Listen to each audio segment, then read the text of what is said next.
Hi everyone, welcome to the Soccerbeat podcast. We're talking Chiefs and we are reviewing their first preseason friendly against Vitesse Arnhem.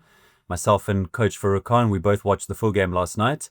So if you're still busy catching up or you want to know exactly how some of the players got on, we're going to cover all of that now. Before we get going, guys, please hit that subscribe button. About 2/3 of you are regular listeners but have not subscribed. And if you like the pod, please click like. And if there's anything you want us to cover, we can do a pod on that. Kaizer Chiefs took the lead but lost 2-1. And of course, Vitesse are now not in the top flight in the Eredivisie. So actually, they played a team from the Dutch First Division. Coach, we saw Coach Nabi pick two different lineups in each half. The first half, we had two new signings. What did you make of the performance in that first period, and especially the two new boys that were handed their first starts? Well, I think Chiefs showed glimpses of good ball tension. They moved the ball around quite well, and they also played out of the high press because, Vitesse pressed them aggressively and they maintained a level of good offensive, defensive balance. So there was good signs, but, obviously, as you know, it's quite early in the season. In fact, preseason is not a good indicator of what we're going to see once the season proper starts. The players that impressed, I suppose, to some extent, Silva came in, as that number 9, that one they're looking for, somebody that can score goals for them. He showed a lot of energy. He pressed aggressively. He didn't really have many shots on target. So obviously that's something that will come with time once he gets to understand the structure and the way the team plays and his movement off the ball in relation to the Teles, the Mthethwas, etc. in midfield. So that is something that I'm sure Nabi is going to look to facilitate, with the remaining games that they have in Holland. Yeah, the one nice thing about playing the Netherlands, you're going to play against well-coached teams that like to build up. So it's a good chance to actually work on your pressing. And I agree with you, Flavio Silva maybe didn't do a lot on the ball, but off the ball, his pressing work rate was impressive. And quite a lot of good movement into the channels and a few runs that maybe weren't seen. So not bad signs there. We saw the goal scored by Reef Rossler. He played at left back in the game. Now, we know he's done that in the past, and he's relatively good with both feet. He can invert. He scored a rocket of a goal, and I wonder if you think we might see that a little bit more often than maybe in the previous years. Because if Monyane, especially if he excels in that right fullback role, there's a way to get Frostler and him into the same team. And what did you make of Monyane's first sort of sighting in the Amakhosi jersey? Well, I think he did fairly well. We know his ability. We know his time at Orlando Pirates. He was a very formidable defender. And I think he did fairly well under the circumstances, just the first game that he's played for Amakhosi. So there's a lot of potential in that particular player, Monyane. But I like the competition between him and Frostler. But you also mentioned that Frostler is very versatile, playing on the left-hand side. Maybe the coach uses him. I mean, the goal was textbook stuff, cutting in, more like an inverted fullback, which we often see teams use, bringing a right-sided player onto the left side so he can cut it on his stronger foot. And he cracked it. I mean, that was the best goal in that particular fixture. I mean, it was just world-class. Yeah, and of course, we know he played because Paseka Marco seems to have broken his arm in training, and his preseason will be slightly delayed, and is how he adjusts to the team. At halftime, we saw Nabi make 11 changes, and in that left-back role, we saw Shinga make his first, we saw the first sighting of Shinga. Most people wouldn't have seen him play live in a game before. They've maybe seen sort of YouTube highlights, but not a proper outing. How did you think he got on? And then we also saw Chislett as a number 10 and quite a few other changes. Was anyone in that second half that stood out for you? And how did you see Chiefs' performance as they kind of let that lead slip? Well, it wasn't the same as the first 11 that started in the first half. It was a little bit of a depth. I do think Serino coming in, was a little bit disjointed with the other guys. He tried his best to get some chemistry going. It didn't really work out that much. I suppose also that Vitesse came guns blazing in the second half. Scored it early, not scored him, but Solomon scoring that own goal got him back into the game. They then launched attack after attack. But I think overall, when you look at it from a individual perspective, I would say Shirkra didn't really impress very much. Shinga on the other hand. And to be fair to Chislett, I think if you look at the way Vitesse dominated that midfield, he didn't have much opportunity to show us his true potential. He's a little bit lightweight. I'm a little bit concerned about his explosivity. He gave the ball away on a number of occasions, similar to Mthethwa, giving the ball away a lot. But we have to put that down to the fact that in preseason, the legs could be quite heavy. They're doing a lot of work. I promise you, the loading is intense. The legs are heavy. And you're not going to see the true potential of any individual player at this stage of in the preseason. I think towards the end of this tour that they're having, we're going to see a little bit more dynamism from players that we've earmarked, like Chislett.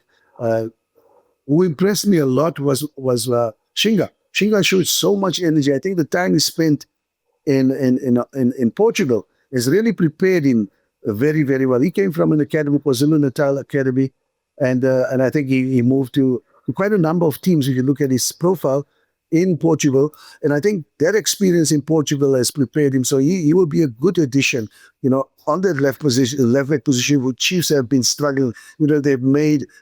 They've taken players and out of other positions and played them on the left back in the past. And I think for now, they have somebody that they can really rely on in Shinga.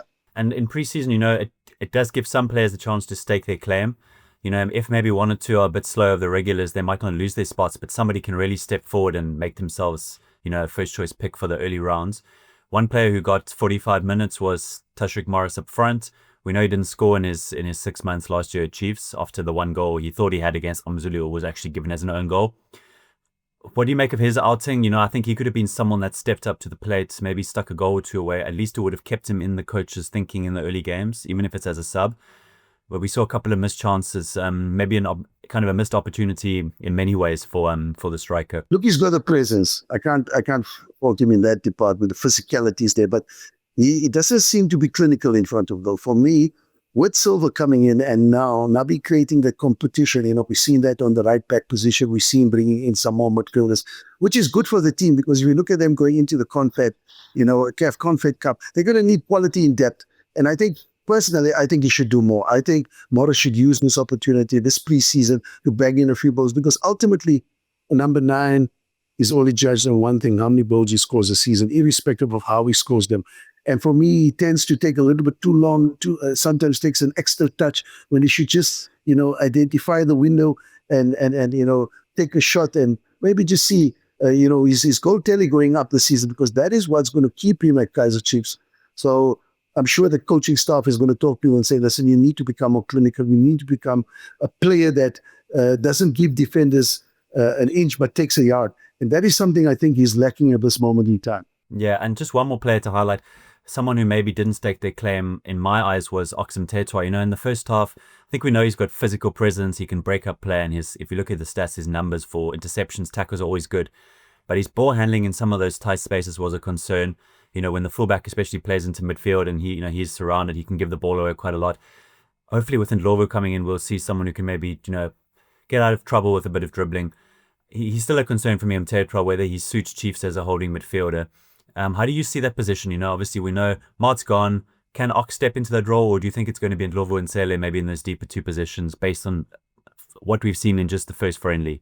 Not impressive at all. And I think, again, it comes back to the fact that if not he is embracing a certain philosophy, a certain style of play, then obviously the players have to complement that style of play. And it doesn't seem like he has the making of that. And I do think that in a club like where he was at Stellenbosch, it suited him because he would break down attacks.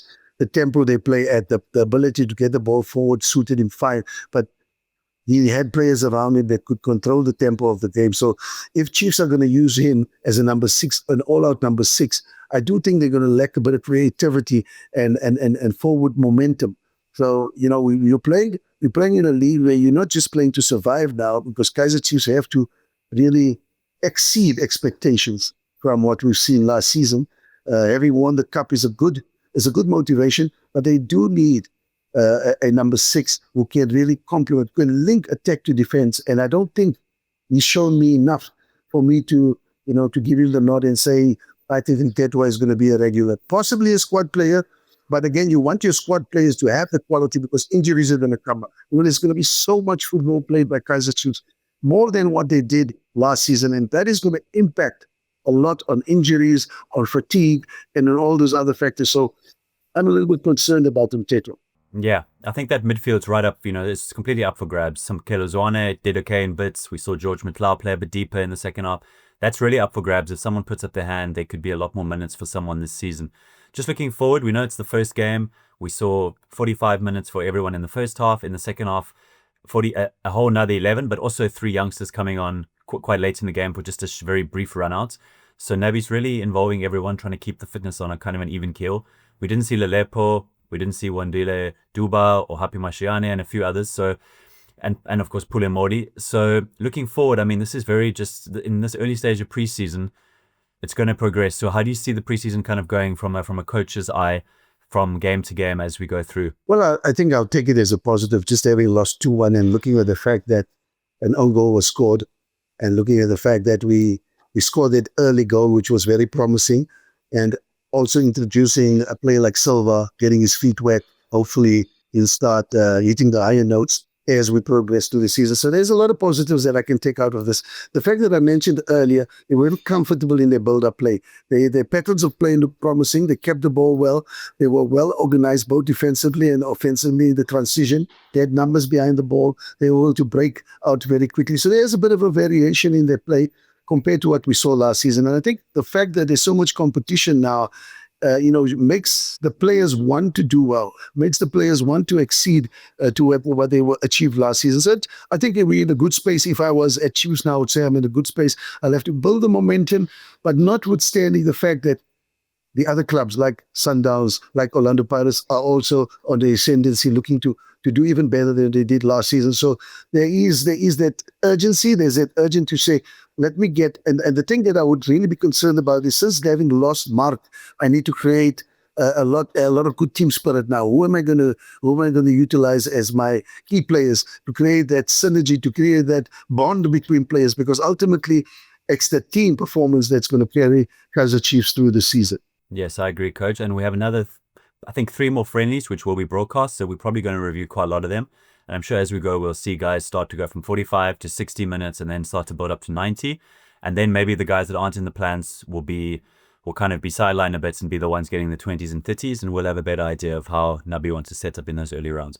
Thanks so much, Coach. We'll chat soon.